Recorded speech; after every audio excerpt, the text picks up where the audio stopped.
നമസ്കാരം. ഗതാഗത മന്ത്രി കെ.ബി. ഗണേഷ് കുമാറിനെതിരായ ആരോപണത്തിൽ ഇടപെടാതിരുന്നത് ന്യായീകരിച്ചു പോലീസ്. വീട്ടിലെത്തിയിട്ടും ഇടപെടാതിരുന്നത് കുടുംബ പ്രശ്നമായതിനാലാണെന്നാണ് പോലീസ് വ്യക്തമാക്കിയത്.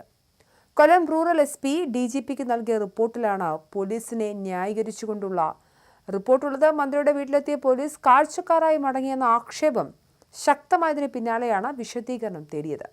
പോലീസ് ആസ്ഥാനത്തെ കൺട്രോൾ റൂമിലാണ് മന്ത്രിയുടെ ഭാര്യ ബിന്ദു മേനോന്റെ വിളിയെത്തിയത്. ഉടൻ തന്നെ വാളകം 8 പോസ്റ്റിൽ നിന്നുള്ള പോലീസും പിങ്ക് പോലീസും വീട്ടിലെത്തി. കുടുംബ പ്രശ്നമാണെന്ന് മന്ത്രിയുടെ ഭാര്യ ഉൾപ്പെടെ പറഞ്ഞു. ഇതോടെ 20 മിനിറ്റോളം അവിടെ നിന്ന് മടങ്ങിയ ശേഷമാണ് പോലീസ് പോയത് എന്നാണ് റിപ്പോർട്ടിലുള്ളത്. പോലീസ് നടപടിയിൽ വീഴ്ചയില്ലെന്ന് DGPയും വിലയിരുത്തുന്നുണ്ട്.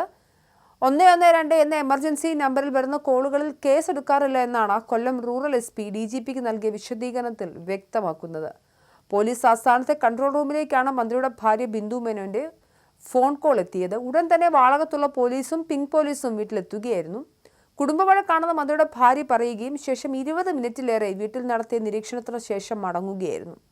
മന്ത്രിയുടെ ഭാര്യയോ വീട്ടിലുണ്ടായിരുന്ന സ്ത്രീയോ പരാതി നൽകാതെ കേസെടുക്കാനാകില്ല എന്ന നിലപാടിലാണ് പോലീസ്. കേസുവിന്റെ ഉൾപ്പെടെ പരാതി ലഭിച്ചിട്ടില്ല എന്നും പോലീസ് വിശദീകരണത്തിൽ വ്യക്തമാക്കുന്നുണ്ട്. മന്ത്രിയെ വാളകത്തെ വീട്ടിൽ കാണാൻ പാടില്ലാത്ത സാഹചര്യത്തിൽ കണ്ടുവെന്നും ചിത്രങ്ങൾ പകർത്താൻ ശ്രമിച്ചു തന്നെ മന്ത്രിയുടെ സ്റ്റാഫൊക്കെ ചേർന്ന് തടഞ്ഞുവെന്നും ഫോൺ പിടിച്ചുവാങ്ങാൻ ശ്രമിച്ചുവെന്നാണ് ബിന്ദു ആരോപിക്കുന്നത്. അടിയന്തര സഹായ നമ്പറിൽ വിളിച്ച് വിവരം അറിയിച്ചതിനെ തുടർന്ന് പോലീസ് എത്തിയെങ്കിലും ഇടപെടാതെ മടങ്ങിയെന്നായിരുന്നു ബിന്ദു നടത്തിയ ഗുരുതര ആരോപണം. എന്തായാലും ഈ ആരോപണത്തിന് പോലീസിന് ക്ലീൻ ചിറ്റ് നൽകിക്കൊണ്ട് തന്നെയാണ് ഉന്നത പോലീസ് ഉദ്യോഗസ്ഥരുടെ റിപ്പോർട്ടുകളും വരുന്നത്. എന്തായാലും 112 എന്ന എമർജൻസി നമ്പറിൽ വിളിക്കുന്ന ഫോൺ കോളുകൾക്ക് എല്ലാത്തിനും കേസെടുക്കാറില്ല എന്നുള്ളതാണ് പോലീസിന്റെ ന്യായീകരണം. എന്തായാലും പോലീസ് കാര്യക്ഷമമായി ഇടപെട്ടില്ല എന്നും മന്ത്രിയെ സംരക്ഷിക്കുന്ന രീതിയിലാണ് പെരുമാറിയതെന്നുമാണ് മന്ത്രിയുടെ ഭാര്യ പറയുന്നത്. അതിനിടെ ഇന്നത്തെ മന്ത്രിസഭാ യോഗത്തിൽ ഗണേഷ് പങ്കെടുക്കുമെന്നതിൽ ആകാംക്ഷയാണ്. തെരഞ്ഞെടുപ്പ് അടുത്തിരിക്കെ ഗണേഷ് മന്ത്രിസഭയിൽ തുടർന്നാൽ വലിയ പ്രതിസന്ധി ഉണ്ടാകുമെന്ന അഭിപ്രായം ഇടതുമുന്നണി നേതാക്കൾക്കുണ്ട്. കുടുംബത്തിലുണ്ടായ പ്രശ്നങ്ങൾ ഗണേഷ് മന്ത്രിസഭാ യോഗത്തിന് മുൻപ് മുഖ്യമന്ത്രിയെ ധരിപ്പിക്കുമെന്നും വിവരമുണ്ട്.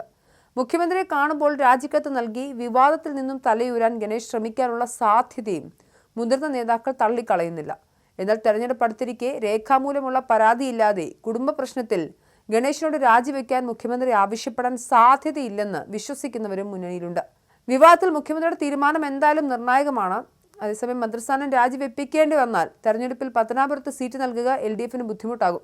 സ്വതന്ത്രനായി മത്സരിച്ചാലും മുന്നണിക്ക് പിന്തുണയുണ്ടാവില്ല. ഇതെല്ലാം കണക്കിലെടുത്താകും അന്തിമ തീരുമാനം. എന്തായാലും തെരഞ്ഞെടുപ്പിന്റെ കാലഘട്ടമാണ്. മുൻപ് ഉമ്മൻചാണ്ടി മന്ത്രിസഭയിൽ ആയിരുന്ന സമയത്തും UDF പാളയത്തിലായിരുന്നു ഗണേഷ് കുമാറിന്റെ സമയത്തും അന്ന് യാമിനി തങ്കച്ചി, ഗണേഷ് കുമാറിന്റെ ആദ്യ ഭാര്യ യാമിനി തങ്കച്ചിയുടെ പരാതി വന്ന സമയത്ത് പിണറായി വിജയനും അന്നത്തെ പാർട്ടി സെക്രട്ടറി കോടിയേരി ബാലകൃഷ്ണൻ അടക്കമുള്ള ആളുകൾ ഗണേഷ് കുമാറിനെ അത്യന്തം ഭീകരമായ രീതിയിൽ എതിർത്തിരുന്നു. അതേ ആളുകൾ ഇന്ന് സ്വന്തം പാളയത്തിൽ ഗണേഷ് കുമാർ എത്തിയപ്പോൾ എന്തുകൊണ്ട് പ്രതികരിക്കുന്നില്ല എന്ന ചോദ്യം ഉയരുന്നുണ്ട്. എന്തായാലും ഇന്നത്തെ മന്ത്രിസഭാ യോഗത്തിന് ശേഷം അന്തിമ തീരുമാനമുണ്ടാകുമെന്നാണ് പ്രതീക്ഷിക്കുന്നത്.